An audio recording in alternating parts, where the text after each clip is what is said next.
Hi guys, this is Roscoe back with my second HD Masterpiece review. As you can see, it's the Battle Damaged T800 1/4 scale figure by Enterbay. Let's go take a look.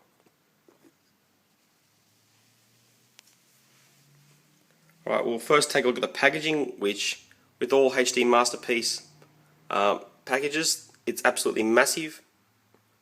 Got this nice chrome slipcover with bullet holes, actually cutouts. You can actually see through them. You got the big polystyrene sort of foam box, just like with the Joker, Batman, and a few others that they've done so far in the series. All have that same look, different design, but same material and same size. I could barely fit it on my counter here. It's that huge. Alright, once you slide this off, you have to remove the front cover here. It's got like a little, see the crease there. Once you open that, you have a foam covering, then you have the foam housing where the figure sits, and then under that you have the plastic tray that holds all the accessories. So overall nice packaging, but if you're going to buy a few of these, you're going to need a lot of room to store the boxes, unfortunately. Alright, once you open that up, you get your sort of instruction manual of how to assemble different things. Takes cell batteries in the head, the figure stand, and so on. So that's quite good. Then you have your usual Enterbay after sales service sheet, which I'll never get around to using, don't think. And over the top of the figure, before you pull him out, you have this sort of movie accurate sort of alternate power sheet. So the sides, this side here and that side there, slide in down the side of the box, and you just usually see this middle part here. So that's a scene from the movie when he's actually coming back online. So that's quite cool. And you got like all the warnings there in different languages as well, so it's quite cool. Alright, accessories. Alright, there we have an alternate shirt, like a non-battle damaged grey shirt. We have a spare hand here wrapped up. You have the duffel bag to recreate the Cyberdyne scene. It's quite large actually, it's pretty big. Get the non-battle damaged arm. I'll swap that over. I find that a bit silly because you don't have the coat to cover it. It just sits there exposed, which is not movie accurate. Got nice detailing on it, veins and stuff. The hand pegs are absolutely huge. We have some bullets, or shells, you should have lying around the base if you wish. This is where the bandolier, which I have him displayed with, sat. That's where his grenade gun was sitting as well. I have him posed with that. Here we have some extra hand sculpts. So we've got 5 more here, so there's 6 spares. They're all gloved, got nice texture. You got the ones with sort of the movie accurate sort of blood, where it's been scuffed, and you get to see the endo fingers. That's quite cool. You get 10 of these shells that actually go into the grenade gun. They're all die cast. Nice detail on them, and they're quite heavy. You also get the ammo, or the ammo sort of ribbon here for the minigun.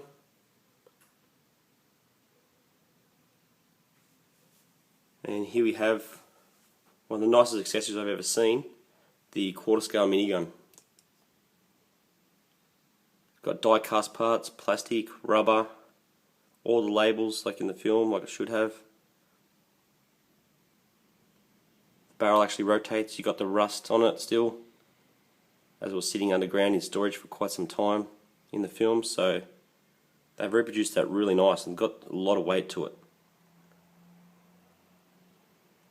And we have, oh sorry, we have one more spare hand there too as well. That's the one I removed off the figure to put the battle damage glove on, which I have him holding the gun there. So you actually have 7 spares. Alright, you also get this display stand, which recreates the steel mill in the end of the film. Got the Terminator 2 Judgment Day nameplate, and unlike the Joker figure, quarter scale, you have 3 positions to put the stand. Now that's a metal stand here, you can adjust the height. This little clip, it sort of steps into place in different heights, and you have this little part that here they can open and close to hug whatever it's supposed to hold. So it holds it quite securely actually.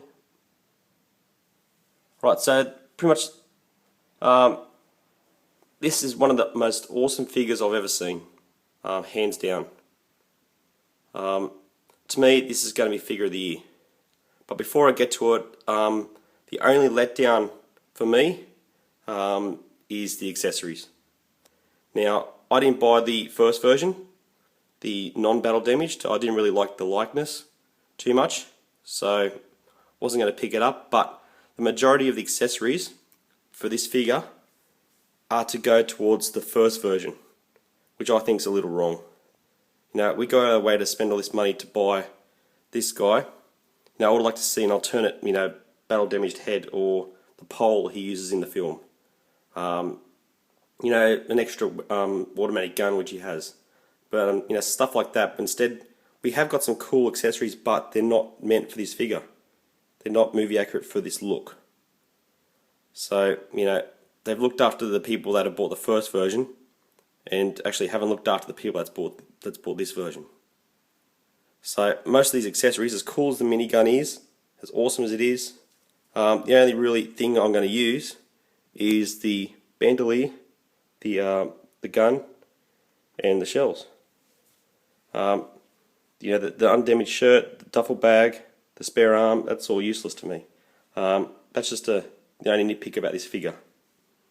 But seeing it how it is now, I'd still pay the money for what I've got here now.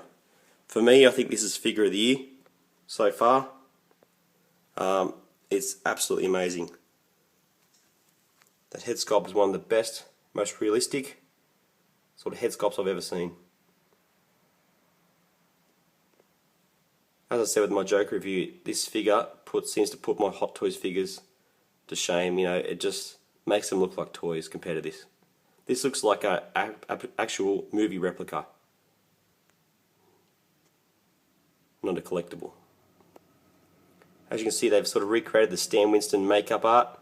They're not doing it shiny, and it's sort of like the Hot Toys prototype is showing us at the moment, as theirs is in production. They've actually got that really silver look, like they did, how they had it in the film. So I know Hot Toys seem to go for a bit more of a realistic look, or how it would look in real life, but I'm more happy to go with the movie accuracy look, which is what we've got here.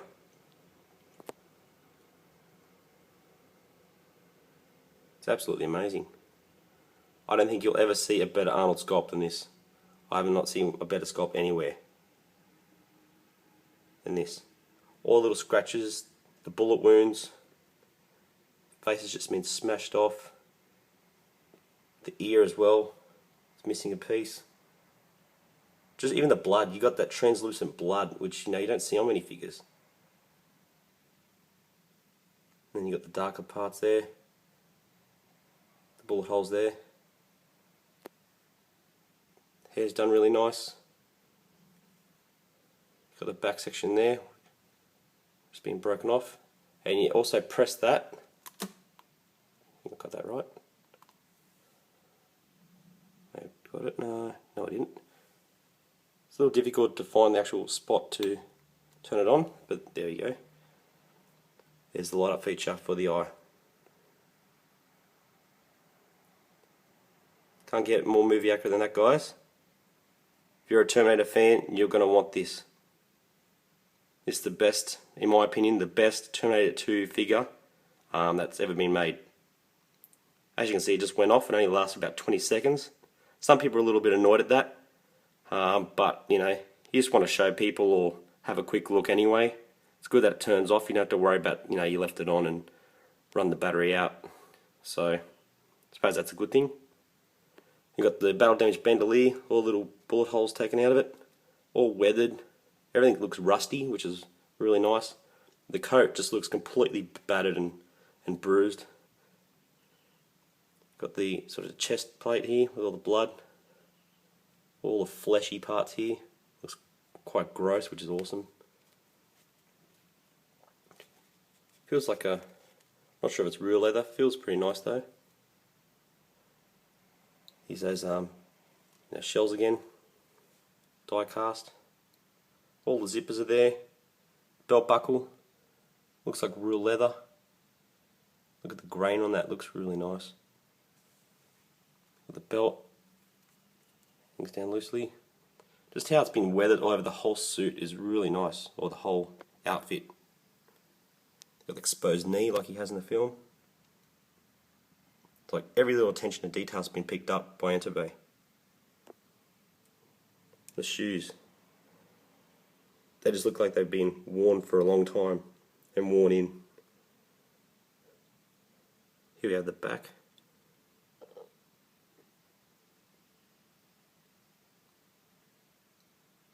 It's all different dirt sort of look on it, worn. Looks like he's been, you know, surrounded by dust. The dusty look that he has throughout the film, from blowing up walls and all the stuff that just sort of lands on him, the gas and all that, just seems to be replicated perfectly here.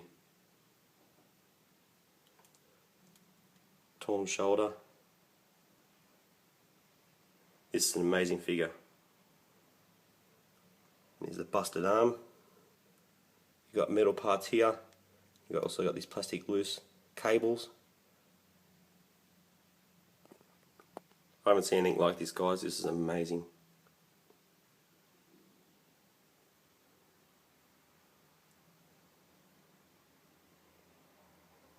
And here we have the gun, or the grenade launcher, which is one of the best accessories I've seen, or weapon accessories. It actually weighs quite a lot for its size. This is made out of real wood. You can actually feel the grain on it. It's really nice. You got the die cast section here. All these parts move. You can actually open it up to slide the shells in. Awesome figure, guys.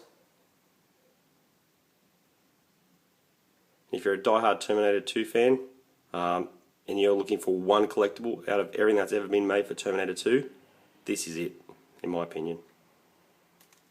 Right, what I'm going to do is just give you a quick comparison height with the Hot Toys DX10. See if I can just grab it here.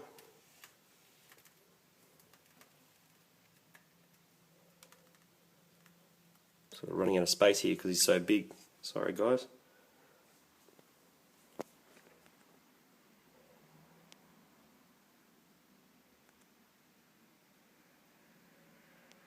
Now he's down just a slight, you know, about a half an inch down from the other one, but there we have a size comparison. It's absolutely huge. Definitely a focal point in the collection, given its size. Interesting to see what the Hot Toys one looks like in person. It has quite a lot of really cool accessories, which I'm looking forward to. We'll be buying 2 of those, but it's going to have to do something quite special to beat this Enterbay version. See if I can show you the head sculpt side by side.